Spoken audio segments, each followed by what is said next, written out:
right, y'all, this is the end results. And I'm going to cut this with a fork. It's so tender. Look at that. Look at that, y'all. Look at that piece of meat. That is gravy. Look at the gravy. I'm telling you.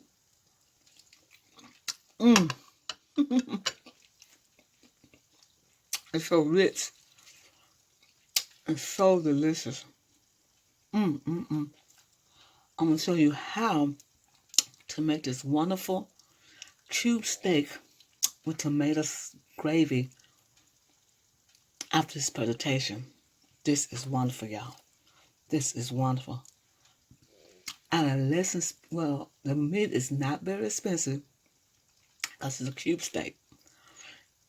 And it tastes marvelous. This Sandra want to tell you happy eating and thank you for coming to my channel. And get this recipe off of soulfoodqueen.net and go over there in case you missed some recipes and you want to try. This Sandra wants to tell you happy eating and thank you for coming to my channel. Hi, this is Sandra. I'm here again with another recipe, and this recipe is a Southern classic. It's cube steak. I like cube steak with red gravy. Yes, I do. So when I'm going to show you how to do this cube steak, what they do is put it in a tenderizer.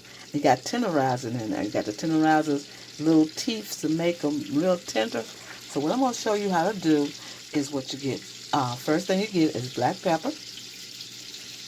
Black pepper goes all over the steak. Now, if you like it heavy, you can use that ground black pepper. I love a ground black pepper, but I don't feel like looking for it, so it's in my spice rack. And so I'm just going to use black pepper. Black pepper, heavy black pepper, because I love heavy black pepper. I'm going to turn it over and put black pepper all over this side, too. As I'm doing this, I have butter in the pan so we can sear these with butter. I love this kind of steak. It's almost like a delicacy with mashed potatoes and everything. Oh yes, tastes good. Now we're going to do salt. Now you could use onion powder, garlic powder, whatever you like if you use that. But I'm just using the basic. I'm just using black pepper and salt. Okay. Now, what we're going to do now is add flour. Put the flour around real good. Just like this. Something about the flour, give it a little crust. Make it taste wonderful. You don't have to have it all over, just a little around. Just like this. Like that. Okay? Just like that. Okay? And then we're going to add it to this pan with the butter like that and let it get brown. Go back over there and let it get brown. Clean our mess up and we'll be right back. Alright, as you can tell, our cube steaks are done. Okay, what we're going to do is saute the bell pepper and the onions and the garlic in the pan. The pan that we had the cube steak in. What we're going to do is saute this just like this and we'll be right back. Okay? Alright, what we're going to do now is add some tomato paste. You know, I'm a big fan of tomato paste because it just does so much goodness to a dish. We're just going to blend all this together with the onions and the bell pepper and the garlic. Blend all that together just like this, y'all. Make sure it's blended pretty well. We're going to add our steaks back inside. So what we're going to do is put some broth, beef broth. We're going to add beef broth to it. Just like this before we put our steaks back in there. We're going to let this get incorporated and we're going to put our steaks back in there. We'll be right back, y'all. Try to put our steaks in there and incorporate this together because this smells wonderful. Now, like I always tell you, you can put any season you want in your dessert. In your dish. Now, it's up to you what you want to put in your dish. If you have that taste, you put that taste for that in there.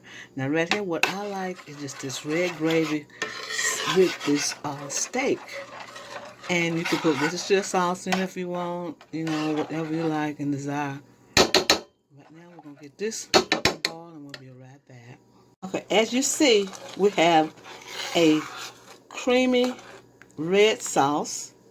So what we're going to do is add our steaks back in. We're going to add our steaks back in, just like this, y'all.